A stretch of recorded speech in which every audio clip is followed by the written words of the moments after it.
Hello friends, स्वागत है बच्चों आप सबों का अपना यूट्यूब चैनल वीएसआर अड्डा में। जैसा कि मेरे प्यारे बच्चों आप सबों को पता है कि हम लोग जो है बिहार एसएससी का बैच अनाउंस कर चुके हैं और इसमें आप सबों को कंटिन्यू जो है 7 से 10 लगातार क्लास चल रहा है, जिसमें 7 से 8 जीके एंड जीएस, 8 से 9 रीजनिंग और 9 से 10 में आपको मैथ्स की क्लास चलती है। तो आज की इस मैथ्स क्लास में कल की तरह ही हम कुछ एक विशेष टॉपिक को लेकर आए हैं, जो टॉपिक आपके किसी भी एग्जाम के लिए बहुत ही इंपॉर्टेंट रोल प्ले करता है। चाहे आप किसी भी एग्जाम की बात करें, आप रेलवे की बात करें, एसएससी की बात करें, बैंक की बात करें, डिफेंस की बात करें या एनी अदर कोई भी कॉम्पिटिटिव एग्जाम की बात करें, आपके प्रत्येक एग्जाम के लिए जो ये क्वेश्चन होता है ये बहुत ही इंपॉर्टेंट टॉपिक होता है। उस टॉपिक को आज हम लेकर के आए हैं। तो मेरे प्यारे बच्चों, आइए उसको पढ़ते हैं और पढ़कर उस टॉपिक को एक अच्छा सा कॉन्सेप्ट उसमें बिल्ड करते हैं, जिससे आने वाले किसी भी एग्जाम को लेकर आप तैयारी भले बिहार एसएससी का कर रहे हो, एसएससी जीडी की वैकेंसी भी आई हुई है, लेकिन मैं ये वादे के साथ कह सकता हूँ, दावे के साथ कह सकता हूँ कि वो किसी भी एग्जाम के लिए बहुत ही इंपॉर्टेंट होगा। इसलिए आप इस उम्मीद और उत्साह से पढ़ें, इसलिए पढ़ें ताकि वो क्वेश्चंस आपके किसी भी एग्जाम के लिए काम आ सकता हो। तो मेरे प्यारे बच्चों, फटाफट से आप अपने दोस्तों को, मित्रों को शेयर कर दें और बताएं कि मेरी आवाज जो है कैसी आप तक पहुंच रही है।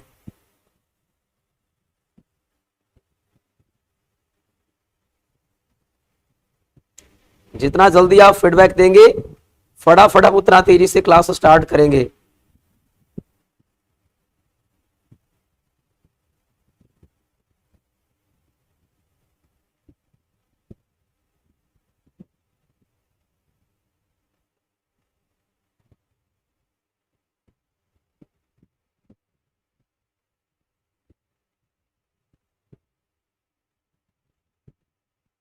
क्लियर है सारा आवाज? चलिए बेटा, बहुत बढ़िया, थैंक यू वेरी मच। तो आइए हम लोग फटाफट से क्लास को शुभारंभ करते हैं और जो भी बच्चे ऐड हैं मैं उनसे रिक्वेस्ट करूंगा कि वो फटाफट से शेयर करें। हालांकि अभी बहुत सारे बच्चे जो हैं वो व्यस्त होंगे अपनी एक अलग दुनिया में, क्योंकि अभी नवरात्रा का एक विशेष सीजन चल रहा है। खैर वो भी होना चाहिए, क्योंकि भाई एक विशेष लम्हा आता है, एक विशेष पल आया हुआ है। हर कोई आदमी हर दिन नवरात्रा हो नहीं सकता, ये 9 दिन का एक पावन सा समय चलता है। तो आइए ज्यादा ना देर करते हुए हम आज की क्लास का शुभारंभ करते हैं और फटाफट से मेरे प्यारे बच्चों क्वेश्चन को करते हैं। जैसा कि आप सबको को पता है कि थोड़ी सी मेरी इशू भी चल रही है, प्रॉब्लम चल रहा है मेरे गले को लेकर, वैसे बीमार हम चल रहे हैं, बट फिर भी जो आप लोगों के बीच प्रेम है वो कंटिन्यूटी बरकरार रखना चाहते हैं। सब मैच देख रहा होगा। चलिए ठीक है बाबू, आते हैं और क्वेश्चंस करते हैं और फटाफट से आज की क्लास को आगे बढ़ाते हुए लेके चलते हैं। भाग विधि पर आधारित प्रश्न, आज का जो क्वेश्चन होने वाला है ध्यान से सुनेंगे। बहुत ही आसान ये टॉपिक है और मैं समझता हूं बहुत ही इंपॉर्टेंट भी ये टॉपिक है। कहता है भाग विधि पर आधारित प्रश्न, questions based on division method. कहता है कि इसमें कैसा क्वेश्चन पूछा जाएगा, तो डिवीजन मेथड से रिलेटेड क्वेश्चन पूछा जाएगा। और ये क्वेश्चंस आपके सीजीएल के एग्जाम तक भी कवर किए जाते हैं, हर एक एग्जाम में क्वेश्चन पूछा जाता है। तो मेरे प्यारे बच्चों, इसके लिए क्या है, there are 2 methods of division. कहता है भाग देने की 2 विधियां हैं। एक विधि है सामान्य विधि, कॉमन लॉ कह सकते हैं, जनरल मेथड कह सकते हैं, आंशिक गुणनखंड विधि, पार्शियल फैक्टराइजेशन मेथड कह सकते हैं, या हाफ फैक्टर मेथड भी कहते हैं।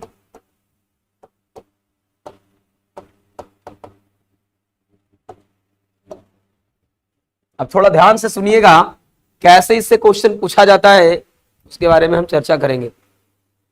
बड़ा गलत प्रॉब्लम है भाई। सामान्य विधि में क्या है कि एक जो है भाजक, उसको जैसे किसको भाजक बोलेंगे, आइए थोड़ा सा सिखा देते हैं।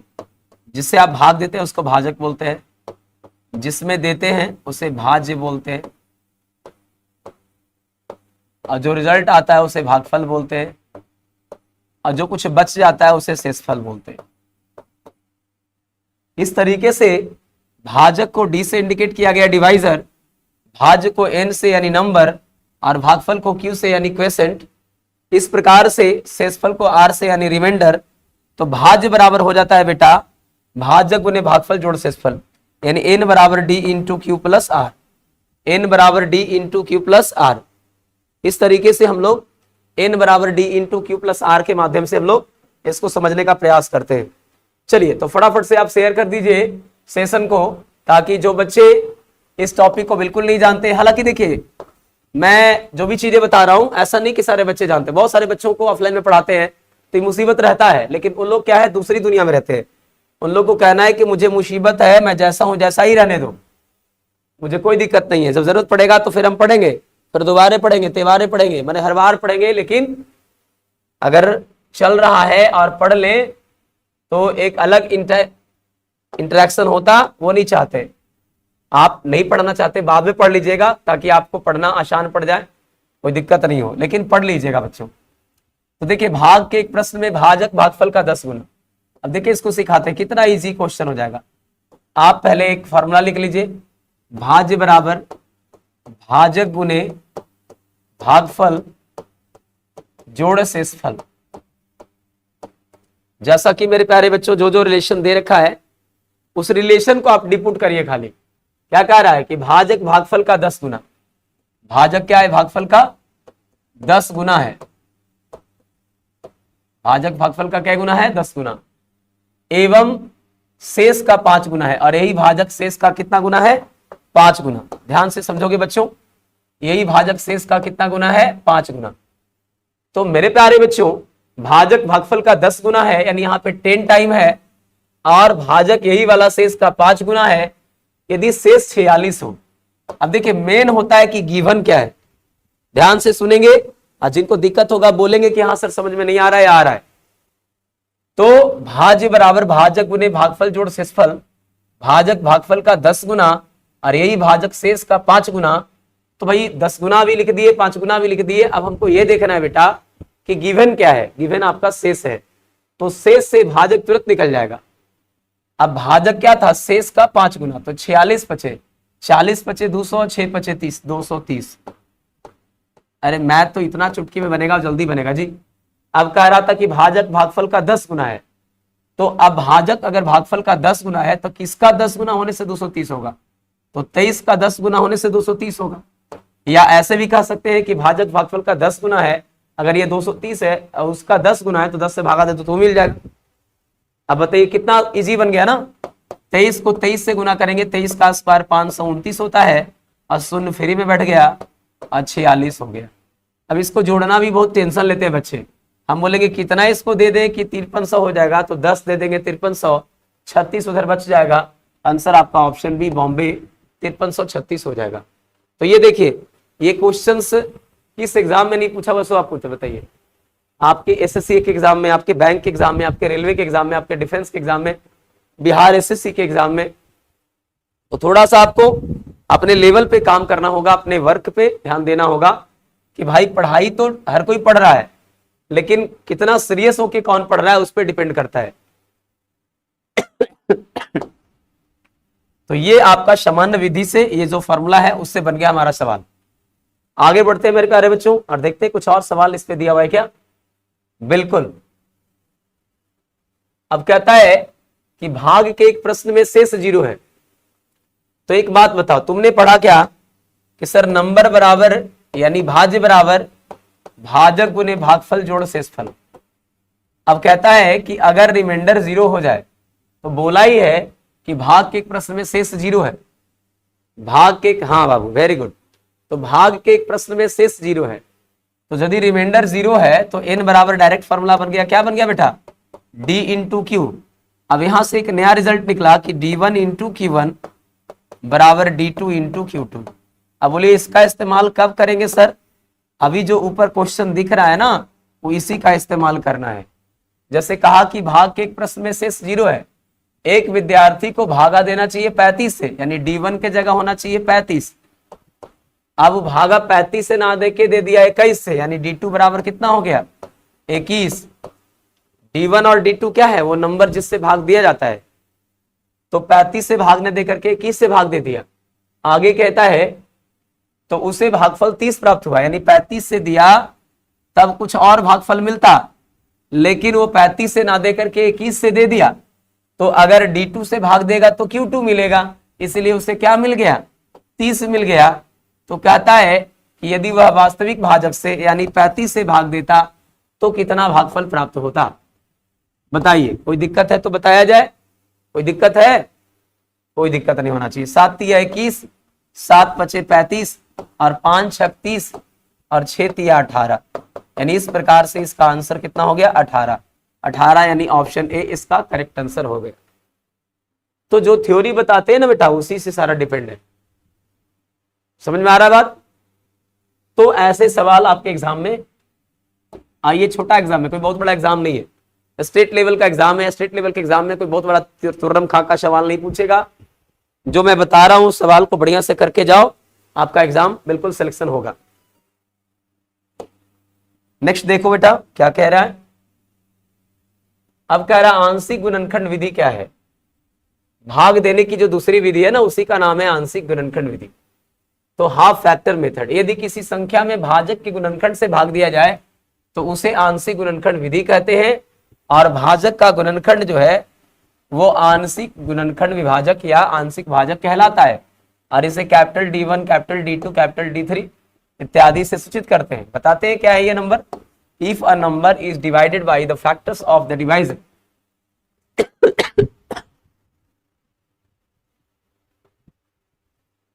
नीरू कुमारी बोल रही है सर फिर से बात।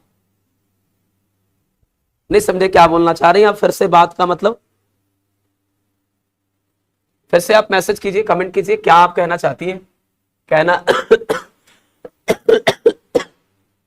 देखिए ये श्रेय है, इस वजह से क्लास ले रहे हैं, वरना ऊपर वाला लगता है अभी मंजूर नहीं है, कह रहा है कि भाई आपको कष्ट देते रहेंगे हम, तुम कितना ताकतवर है देखते हैं तुमको हम। तो आंशिक गुणनखंड विधि का मतलब होता है यदि किसी संख्या में भाजक के गुणनखंड, मान लिया जाए 120 है, रियली में जो वास्तविक भाजक है 120 है, और हम 120 से ना भाग दे करके कभी 5 से दे रहे हैं, तो कभी 4 से दे रहे हैं, कभी 6 से दे रहे हैं। बस इतना जानना कि ये जो 3 भाजक का गुणनखंड आया है, इन तीनों को प्रोडक्ट करो तो 120 आ जाना चाहिए। तो देखो कैसे, 5 चौके 20, 20 छक्का 20 से आ रहा है ना। तो कहने का तात्पर्य यदि किसी संख्या में भाजक के गुणनखंड से भाग दिया जाए तो उसे आंशिक गुणनखंड विधि कहते हैं। और जो भाजक होता है उससे का गुणनखंड विभाजक या आंशिक भाजक कहलाता है। और इसे अंग्रेजी के बड़े अक्षर D1, D2, D3 इत्यादि से करते हैं। वही उसी चीज को अंग्रेजी में लिखा हुआ है।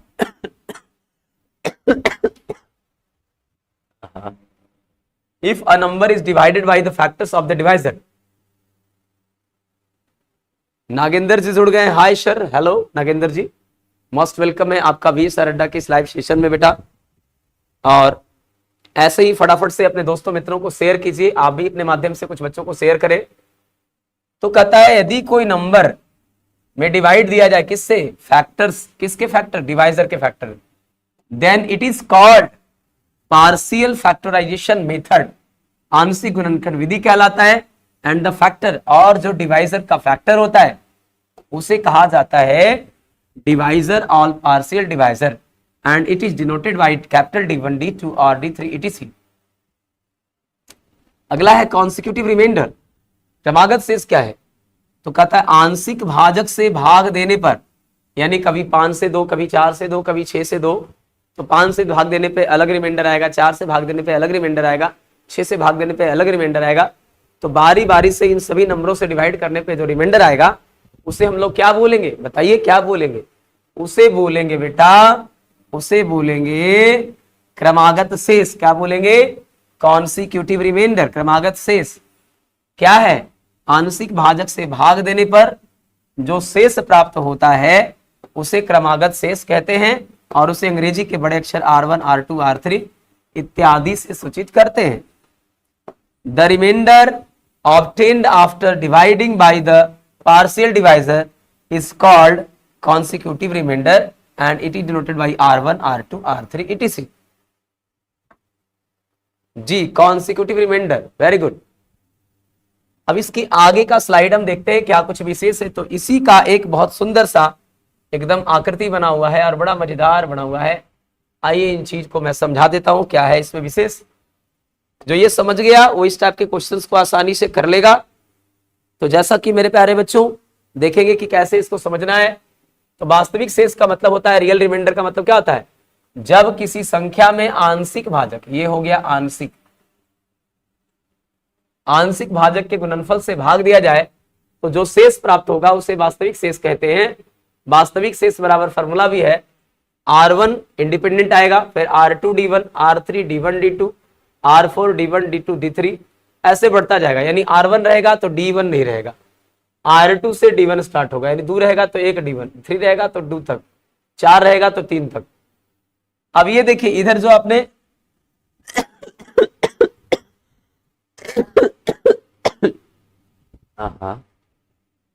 इधर जो आपने देखा है D1 D2 D3, इसे बोलेंगे आंशिक भाजक या फ्रैक्शनल डिनोमिनेटर या हाफ फैक्टर भी कह सकते हैं बेटा।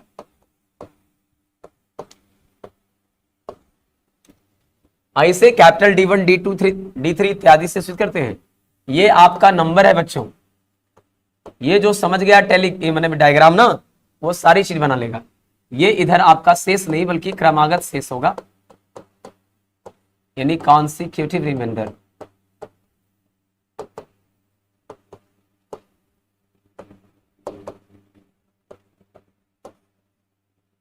क्रमागत लिखल भी है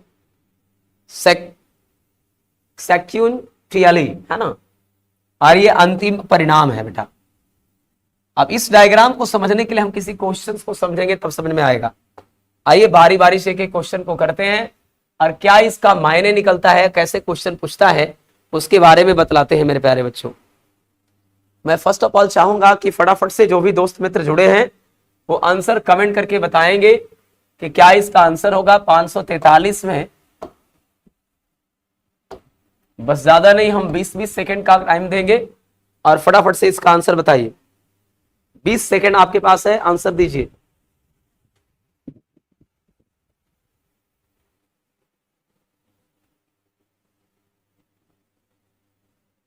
चलिए बताया जाए क्या इसका आंसर होगा। बहुत ही सिंपल है बेटा, जो भी जुड़े हैं वो फटाफट से इसका आंसर कमेंट करके बताएंगे क्या इसका आंसर होगा।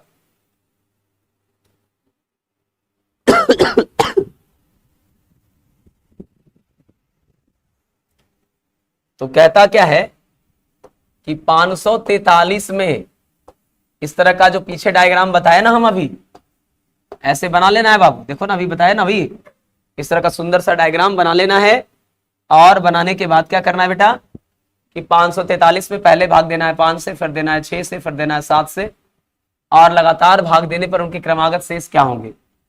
तो 5 से आप यहां पर CR लिख दो, यानी कॉन्सिक्यूटिव रिमाइंडर।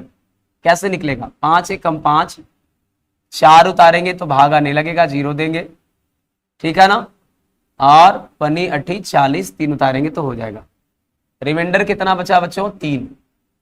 अब जहां देखेंगे 3 से स्टार्ट कै गो में है, 2 गो में है, एक यहां भी और यहां भी। दूसरा जैसे मिलेगा आंसर हो जाएगा 6 से 18, 6 कठोत्तर से 543 ही है ना। तो 5 से 5 दहा 50, 4 बचा, पनी 8 40, रिमाइंडर 3 हो गया। अब 543 में 5 6 7 से लगातार भाग देने पर उनके क्रमागत शेष क्या होंगे। तो 6 से जब भाग देंगे तो 18 6 कठोत्तर, कुछ बचेगा ही नहीं, रिमाइंडर तो 0 होना चाहिए। और 7 से भागा देंगे, 7 दूना 14 हो गया, रिमाइंडर 4। तो थोड़ा सा यहाँ पे इशू है बेटा, किसी एक जगह कर लोगे, इसी को कर लो क्योंकि ये मैच भी कर रहा है। तो 304 आपका करेक्ट आंसर हो जाएगा इसका। समझ में आ रहा बात। चलिए, तो ये जो डायग्राम मैंने बताया उससे बनने वाला सवाल था। अब इसको आप बनाइए, तो फिर से आपके पास है, आपके पास बनाइए, फिर से आपके पास है, आपके पास समय है 20 सेकेंड। बताइए फटाफट से, आप बताएंगे क्या इसका आंसर होगा। आंसर बताएंगे क्या इसका आंसर होगा, किस तरीके से बनेगा। और इसके लिए मैंने आपको क्वेश्चंस करवाए हैं। बंटी कुमार जी जुड़े हैं जी। बंटी बाबू देखिए, बिहार एसएससी को लेकर ये बहुत इंपॉर्टेंट आज का टॉपिक बता रहे हैं और इसको ध्यान दो बेटा और इसको बनाने का प्रयास करो कि 242 में 8 और 9 से भाग देंगे उनके क्रमागत शेष क्या होगा बेटा। तो देखो इसके लिए मैंने टॉपिक क्या बताया, देखो इस तरीके से मैंने डायग्राम बताया है। जो बाद में जुड़े हैं वो आप बाद में जुड़ करके जब खत्म हो जाएगा लाइव तो आप इसको पूरा देखिएगा, समझने का प्रयास कीजिएगा। बहुत इजी टॉपिक है, लेकिन ये एग्जाम ओरिएंटेड है और इसमें आने की संभावना है। 242 में पहले 8 से और फिर आपको 9 से भाग देंगे, तो लगातार भाग देने पर कॉन्सिक्यूटिव रिमाइंडर क्रमागत शेष क्या होंगे? 30 अठे 240, रिमाइंडर बचा 2, 9 तिया 27, रिमाइंडर बचा 3। आंसर होना चाहिए 2 3।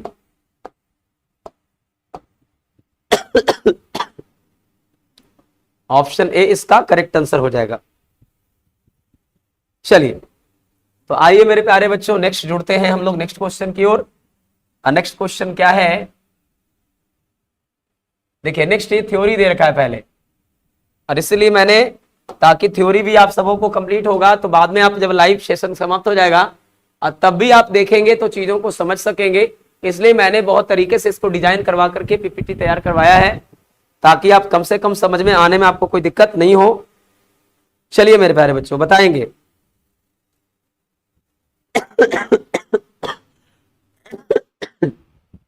हाँ, आएंगे। कहता है कि अगर कभी सबसे छोटी संख्या निकालनी हो, और ये टाइप का सवाल सीजीएल तक में पूछा हुआ है। आइए, तो छोटा एग्जाम है आपका जो बिहार एसएससी, उसमें भी पूछेगा, लेकिन इतने सारे बच्चे बैठेंगे, इसका कहना ही नहीं है। कॉम्पिटिटिव तो थोड़ा सा होगा ही, क्वेश्चन तो थोड़ा सा अच्छे लेवल का पूछ भी देगा कुछ ना कुछ। तो सबसे छोटी संख्या निकालनी हो तो अंतिम भागफल को 1 मानकर बनाएंगे। अंतिम भागफल को, if you want to find the smallest number, then we will make it by considering the last question as 1। यदि आपको सबसे छोटी संख्या निकालनी हो तो अंतिम भागफल को, लास्ट भागफल को, लास्ट क्वेश्चन को 1 मान लेना होगा बेटा, और तब आसानी से आप सवालों को कर पाएंगे। चलिए, तो बस झांकी देख के चले जाते हैं बच्चे, सर हम लोग दुर्गा पूजा देखने आए हैं, चले गए। चलिए, अच्छी बात है, आप अभी उधर ही मगन रहिए नवरात्र की दुनिया में, वो भी एक जरूरत चीज का है। वह सबसे छोटी संख्या कौन सी है जिसमें 4 6 8 से लगातार भाग देने पर क्रमागत शेष 3 4 एवं 2 प्राप्त होता है? तो मेरे प्यारे बच्चों, एक बात बताओ बेटा, इसको बनाने के लिए तुमको क्या सिखाया गया? तुमको मात्र इतना सिखाया गया, चलो, कि तुम करो क्या? कुछ नहीं, नंबर पहले निकालना है तुमको, और हेडिंग लिखा हुआ है कि अगर नंबर निकालना हो तो क्या करना है? अंतिम भागफल को 1 मानना है। पहले तो डिजाइन इसको बना लो। डिजाइन बना लिया तुमने, और उसके बाद जैसे ही तुमने डायग्राम बनाया तो ये 4 है, ये 6 है, ये 8 है, और वह सबसे छोटी संख्या कौन सी है जिसमें 4 6 एवं 8 से लगातार भाग देने पर क्रमागत से 3 4 2 प्राप्त हो। यानी यहां 3 प्राप्त हो, 4 प्राप्त हो, 2 प्राप्त हो। अंतिम भागफल यहां जो देख रहे हो ना, इसको 1 मानना है। ध्यान से सुनिएगा, अब इसको गुना करते हैं, इसको जोड़ करते हैं, बस 1 सिखा रहे हैं। 8 एकम 8 2 10, यानी 10 रहा होगा तभी ना 8 एकम 8 लगा होगा, 2 बच गया होगा। बताया जाए उस तरीके से बेटा, 10 छक 60 और 4 64, 64 चौके 256 और 3 259। फिर से बताएंगे बाबू, 8 एकम 8 2 10 हो गया, 6 से गुना 4 जोड़, 10 छक 60 4 64, 64 चौके 256 और 3 259। ऑप्शन ए इस सवाल का करेक्ट आंसर हो गया। क्या समझ में आ रहा है कि कोई दिक्कत है? और इतना हल्का तरीका से बताने के बाद भी अगर आप नहीं समझोगे तो बच्चा, एक बात ध्यान रखो, आने वाला कल यही एग्जाम में आने वाला है और यही पूछने वाला है, और हल्के में लेके पढ़ोगे तो काम नहीं चलने वाला। आइए, नेक्स्ट वाला आप बनाएंगे। फिर से आपके पास मैं समय देता हूं, 20 सेकेंड का समय देता हूं, बना के बताइए कैसे बनेगा। चलिए, आंसर कमेंट करेंगे फटाफट से 20 सेकंड के अंदर।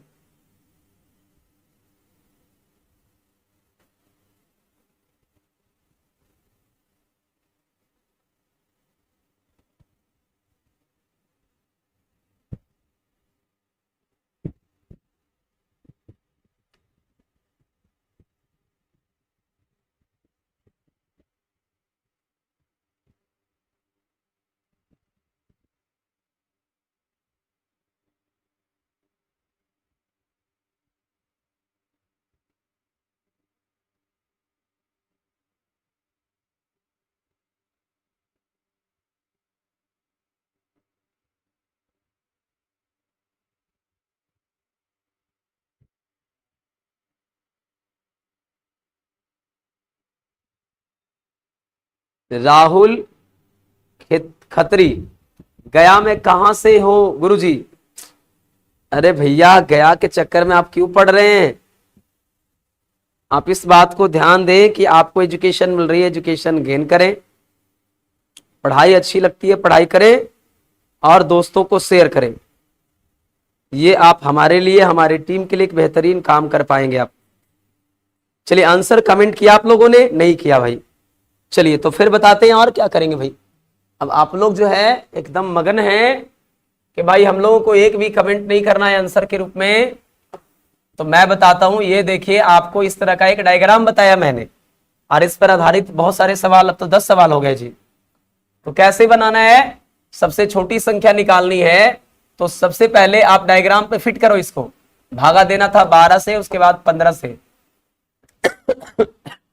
इधर लिखेंगे CR कॉन्सिक्यूटिव रिमाइंडर, ये 8 और 10 प्राप्त हो रहा है। अब अंतिम भागफल ये मेन है 1 मानना। कॉन्सेप्ट ये है कि अंतिम भागफल को हम 1 मानेंगे। और इसके बाद 15 एकम 15, 10, 25 हो गया। अब 25 को 12 से गुना करेंगे, 300 + 8, 308 इस सवाल का आंसर हो गया। तो बेटा इतना इजी कोई सवाल होता नहीं है और इतने इजी तरीके से बनता नहीं है। आपका कॉन्सेप्ट क्लियर हो गया है इतने सवालों के माध्यम से। देखिए, इतने सारे कॉन्सेप्ट बताए हैं कि कहना ही नहीं है, तो फिर सवाल तो इजी होगा ही होगा।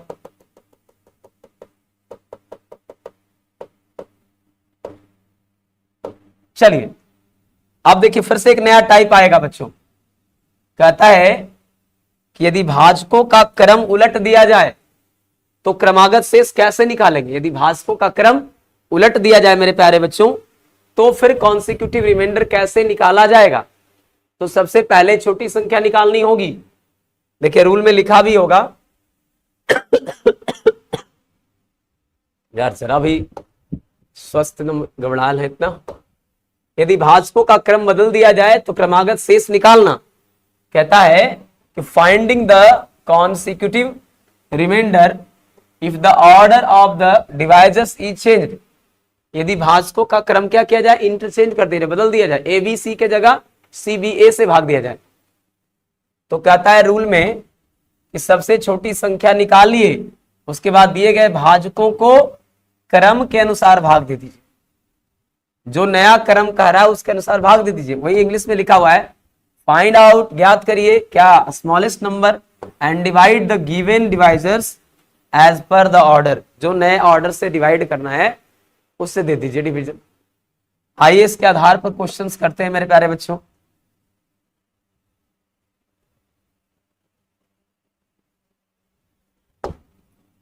कहता किसी संख्या में 4 एवं 9 से लगातार भाग देने पर, देखो बेटा फिर से ऐसे डायग्राम बना दो बेटा, और फिर से ऐसे बना करके थोड़ा सा कॉपरेट करिए आप लोग, और कॉपरेट कर भी रहे हैं बिल्कुल एकदम, जो ऐसे कि आप लोग पलायन वेग में रहते हैं और मैं यही रहता हूं। इतना कम कॉपरेशन नहीं है, वेरी गुड। तो मेरे प्यारे बच्चों, किसी संख्या में 4 एवं 9 से लगातार भाग देने पर क्रमागत शेष कॉन्सिक्यूटिव रिमाइंडर 3 और 5 प्राप्त होता है। यदि भाजकों का क्रम पलट दिया जाए, यानी कि 4 और 9 के जगह दोबारा हमको क्या कर देना होगा? 9 और 4 कर देना होगा, तब कॉन्सिक्यूटिव रिमाइंडर क्या होगा? तो मेरे प्यारे भाई, पहले तो तुम ये निकालोगे ना नंबर निकालने के लिए अंतिम भागफल को 1 बनाते हैं।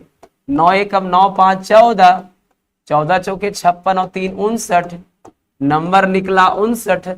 अब 59 में उलट के भागा देना है, 4 और 9 न दे करके उलट देना है क्रम को, और 9 और 4 से देना है। 9 छक 54, रिमाइंडर 5, 4 एकम 4, रिमाइंडर 2। तो मेरे प्यारे बच्चों, जब मैंने क्या किया, भाजकों के क्रम को उलट दिया, तो हमारा रिमाइंडर कितना आ गया? 5 और 2 आ गया जी, 5 और 2। समझ आ रहा है? कोई दिक्कत है?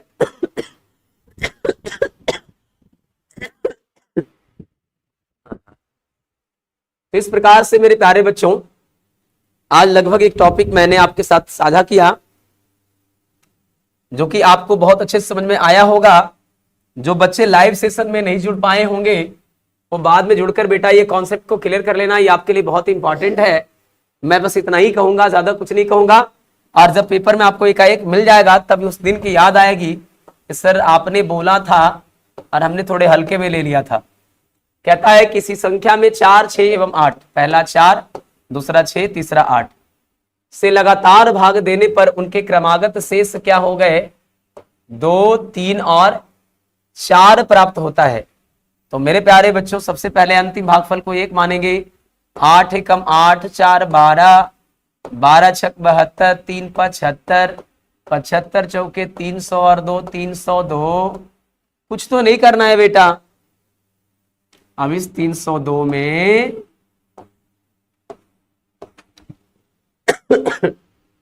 यदि भाजकों का क्रम बदल दिया जाए, यानी जहां तुमने भाग देने का प्रोसेस 4, 6, 8 से किया वहां नीचे से करो 8 से, 6 से और 4 से, तब कॉन्सिक्यूटिव रिमाइंडर क्या आएगा बताने का प्रयास करो। बताइए, कोई दिक्कत किसी को है तो बताया जाए। नहीं ना? चलिए बोलिए। नहीं है तो 8 तिया 24, 6 बचेगा, 8 सते 56 और कॉन्सिक्यूटिव रिमाइंडर 6 बचेगा। 6 छक 36 रिमाइंडर 1 बचा, 4 एकम 4 रिमाइंडर 2 बचा। आपका आंसर कितना हो गया? ऑप्शन सी 6, 1 और 2। 6, 1 और 2 इस सवाल का करेक्ट आंसर हो गया। तो इस प्रकार से मेरे प्यारे बच्चों इस टाइप का सवाल, और ये रहा अंत में वास्तविक शेष निकालना। ये आपका आज इस टॉपिक का एंडिंग एक लास्ट टाइप है, वास्तविक शेष निकालना। इसकी थ्योरी क्या कहती है? If you want to calculate actual balance, तो कहता है स्टेप बाय स्टेप कि पहले सबसे छोटी संख्या निकालना है और आंशिक भाजकों के गुणनफल से भाग देना है। कहता है बेटा कि आंशिक भाजकों के गुणनफल से भाग देने पर जो शेष प्राप्त होता है उसे वास्तविक शेष कहते हैं। तो find the smallest number and divide by it the product of partial divisors. तो सबसे पहले छोटी संख्या निकालेंगे और उसके बाद उसके आंशिक भाजकों के गुणनफल से भाग दे देंगे। अब देखिए, अभी आपने इस क्वेश्चन को डील किया है दूसरे सेंस में, अभी इसको फिर से डील करोगे इस सेंस में कैसे इसको बनाएंगे। आ जाओ। 4 से, 5 से और 6 से भाग देने पर कॉन्सिक्यूटिव रिमाइंडर क्या बच रहा था बेटा? तो 2, 3 और 4 बच रहा था जी। अंतिम भागफल को 1 मान लेना है। 6 एकम 6, 4 10 हो गया, 10 बचे 50, 3 53 हो गया, 53 चौके 12 और 2 214 हो गया। इस प्रकार से वो नंबर निकल गया। अब हमको कहता है वास्तविक शेष निकालने के लिए, तो वास्तविक शेष निकालने के लिए आंशिक भाजकों के गुणनफल से भाग दे। किससे भाग दे? आंशिक भाजकों के गुणनफल से। तो ये हमारा जो इधर नंबर दिखता है ना, ये वाला, ये आंशिक भाजक का गुणनफल है। गुना करो तो 4 गुने 5 गुने 6, 5 चौके 20 छक 120। और शायद हमारे सवाल में और इसको इजी कर रखा है, वो कह भी दिया है कि यदि इस संख्या में 120 से भाग दो तो what will be the remainder. कैसा रिमाइंडर? Real remainder. तो क्या बहुत भारी चीज है? अगर 120 से भाग देंगे तो डबल तो लगेगा नहीं, एक मरते लगेगा। 80 उधर से बचा, 14 इधर से, 94 इस सवाल का रियल रिमाइंडर हो गया, वास्तविक शेष हो गया। तो मेरे प्यारे बच्चों इस सवाल का आंसर हो गया ऑप्शन बी। देखिए मेरे प्यारे बच्चों, कुछ मुश्किलें हैं जिस वजह से हम इस तरीके से पढ़ा रहे हैं आपको, मतलब गले की परेशानी है, लेकिन एक आप लोगों के साथ कंटिन्यूटी बरकरार रखना है।